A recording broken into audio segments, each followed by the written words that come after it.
Ça vaut le coup, l'émission qui donne du sens à votre épargne sur Boursorama. Soyez les bienvenus. Aujourd'hui, on parle de Tesla, dont les performances boursières sont évidemment phénoménales. Près de 500% de hausse sur un an. Bonjour Alain. Bonjour. Alain Pitous, dites-moi, Tesla, ce sont des chiffres qui donnent le tournis quand même. 800 milliards de dollars, encore une fois, de poids boursier. C'est autant que tous les autres constructeurs automobiles. Ça en dit long. Et donc, pour beaucoup, voilà, Tesla, c'est le reflet de la folie qui s'empare de certaines valeurs, les valeurs dites vertes, comme Tesla, qui, on le sait, fabrique des voitures électriques. Tesla, trop vert, trop cher? Alors, elle est de vous, celle-là. Hein. Oui, mais me fait rire quand même. Non, de très bonnes notes ESG déjà pour Tesla. Si on regarde sur les différentes composants, que ce soit le E, le S ou le G, les notes sont objectivement bonnes. C'est-à-dire qu'en fait, sur le plan environnemental, bien évidemment, ils sont plutôt verts par rapport à leurs concurrents aussi. Il y a quand même ça à voir. Sur le S, des notes de très bon niveau. Et sur le G, également, paradoxalement, on peut penser avec un patron charismatique comme ça, on pourrait penser que la gouvernance n'est pas idéale. Mais en fait, ils sont très bien notés sur le plan gouvernance. Donc, dans l'ensemble, en absolu, une très bonne note. Donc une évaluation très positive sur, encore une fois, les critères ESG. Donc ça roule, pas de nuages en vue pour Tesla? Alors là, il faut nuancer peut-être un petit peu. C'est-à-dire que Tesla a de bonnes notes en absolu. Après, par rapport à ses concurrents, ils ont beaucoup de chance, Tesla. C'est-à-dire que, bon, déjà, ils ne sont pas soumis à des risques potentiels sur leurs émissions de CO2, puisque ne produisent pas de voitures qui émettent trop. Donc, par rapport à des Ford, par exemple, qui vont se retrouver avec des problèmes dans quelques mois, ça peut être, c'est un avantage. Ils se retrouvent, ils n'ont pas aussi de problème par rapport à leur ancienneté, c'est-à-dire qu'en fait, ils ne vont pas avoir à changer le côté social, la formation de leurs salariés, la transformation des entreprises, des usines ne va pas leur peser. Alors tout ça, c'est très bien par rapport à la concurrence. Alors après, nous, ce qu'on regarde quand même, c'est il y a 2-3 sujets qui se sont un peu dégradés. Hein, quand même. Oui, on y vient, oui, voilà. Oui, quand même. En fait, ils ont eu une période où ils avaient des problèmes de qualité. Donc ça, c'était il y a 18-24 mois. Les choses se sont un peu améliorées. On va regarder comment ça évolue dans le temps. Donc pas mal de rappels quand même côté Tesla, encore récemment en Chine. Donc ça, on est très attentif à ce problème-là. Et puis sur le S, en fait, un turnover quand même très important des salariés en 2018-2019. Pas mal de plaintes de ce fait-là, un turnover trop important, des licenciements trop importants par rapport à la moyenne et puis par rapport à leur histoire. Donc on regarde ça, ça s'est amélioré depuis quelques mois, même chose. Mais en tout cas, on est très attentif à ces aspects-là. Parce que, donc petite dégradation quand même. Un point d'attention, on fait attention. Donc pas de dégradation, je dirais qu'il y a eu, il y a des petits voyants qui s'allument. Ils n'ont pas été sujets à des controverses très importantes. Donc on regarde évidemment ce genre de critères. Bon, sur le plan financier, Alain, sur le plan financier et boursier, 2020, c'est une année mais exceptionnelle pour Tesla. Oui. Alors, et pour tous ceux qui en avaient. Oui. Première chose. Pas la voiture, l'action. Oui. Première chose, c'est la première fois qu'ils atteignent la rentabilité. Donc ils sont passés, après des années en perte, ils ont franchi le seuil de rentabilité. Donc premier bon point. Deuxième bon point, c'était une entreprise qui était quand même soumise à ce qu'on appelle, ils brûlaient du cash en fait. Hein. Maintenant, ils génèrent du cash. Donc, ils ont généré 2,9 milliards de cash en fin d'année pour le quatrième trimestre pendant 2020. Ouais. Ils ont produit plus de voitures en 2020 que toute leur histoire précédente, et ils vont encore faire 50% de croissance. Donc le marché a cette logique d'aller sur ce type de valeur. En plus, si on regarde en termes de part de marché, ils ont une part de marché exceptionnelle. Aux États-Unis, ils ont près de 80% de part de marché. C'est moins en Europe. C'est moins en Europe, le marché est plus compétitif en Europe probablement sur ce créneau-là. Mais en tout cas, ils ont cette dynamique et le marché a salué ça parce qu'ils étaient sur aussi des valeurs, sur des ventes d'automobiles de prix très élevés. Donc grosse marge sur ce type de véhicule. Ouais. Et puis le contraste par rapport aux concurrents, évidemment Tesla, évidemment le contraste est assez saisissant. Alors le contraste, il est majeur parce qu'en fait on va dire les historiques de l'automobile, quand ils vendent une voiture électrique, c'est autant qu'ils ne vendent pas en voiture thermique. Évidemment, Tesla n'a pas ce problème-là, ouais. Donc c'est un énorme avantage. Donc là-dessus, Tesla bénéficie effectivement d'une avancée par rapport aux compétiteurs très importante. Donc ça devrait quand même, je pense, perdurer.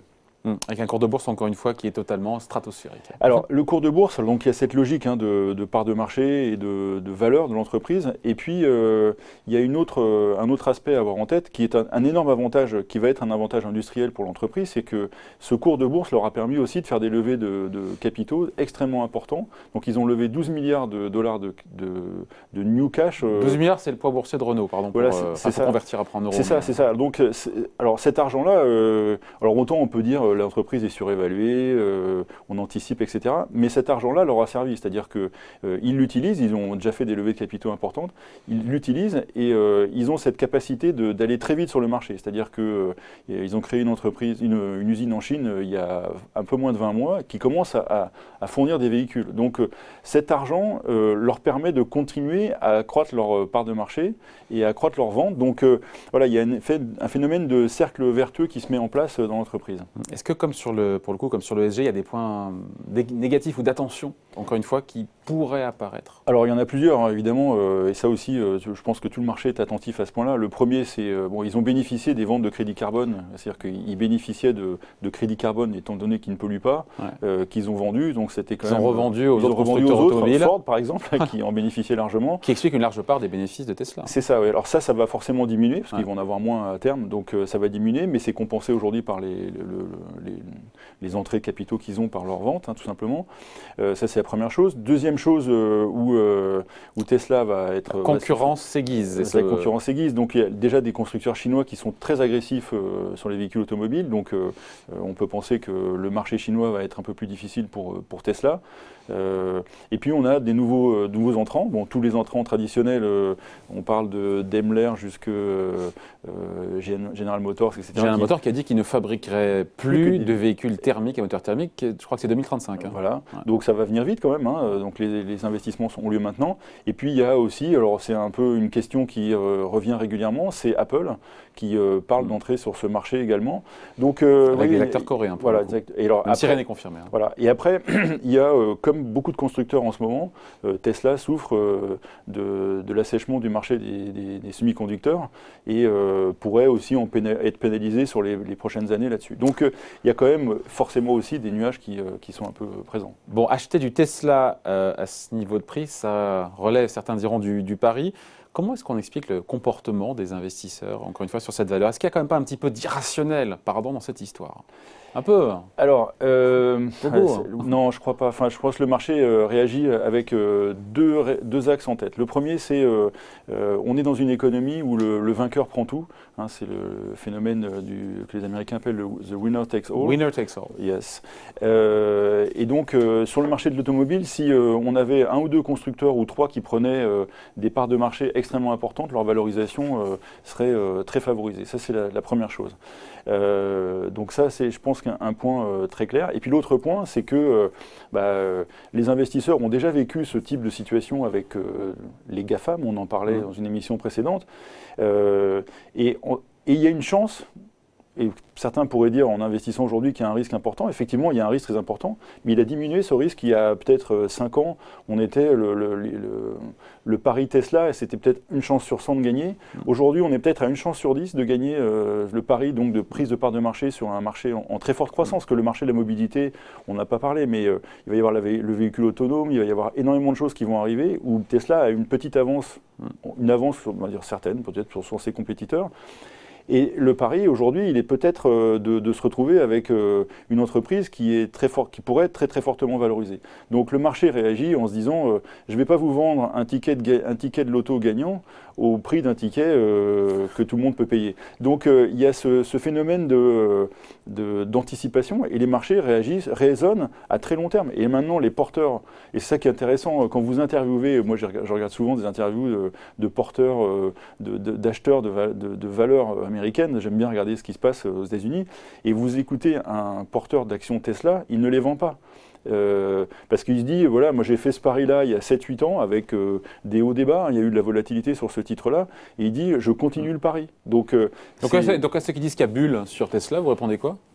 Je pense qu'il y a un pari très rationnel à très long terme, et ce qui est en fait un pari boursier classique, c'est-à-dire que les marchés se projettent. Les marchés se projettent énormément. Alors peut-être qu'à un moment donné, Tesla, peut-être justement avec ses problématiques de production, batterie, c'est pas évident, les semi-conducteurs, c'est pas évident, pourrait se retrouver comme ça avec en face d'un creux de marché. Mais les investisseurs qui sont là depuis très longtemps croient à l'histoire et et continuent à se dire bon bah je dirais quelque part, tant pis si le titre revenait à 500 $ ou 400 $, parce qu'ils se disent, à 10 ans, les parts de marché que peut prendre Tesla sont suffisantes. Effectivement, à court terme, c'est un prix, si on raisonne uniquement, froidement en chiffres boursiers, c'est complètement aberrant. C'est-à-dire qu'on doit être à 1000 fois les résultats, ce qui est absolument hors norme. Il faudrait que les résultats croissent de cette manière-là, de 30-40% par an pendant 20 ans, pour que ça soit ce qui est impossible. Ce qui n'est pas possible, mais ils vont peut-être faire plus. Donc, peut-être. Donc, voilà, le pari, il est là, et en tout cas, personne ne vous vendra un ticket de loto gagnant au prix d'un ticket de loto normal.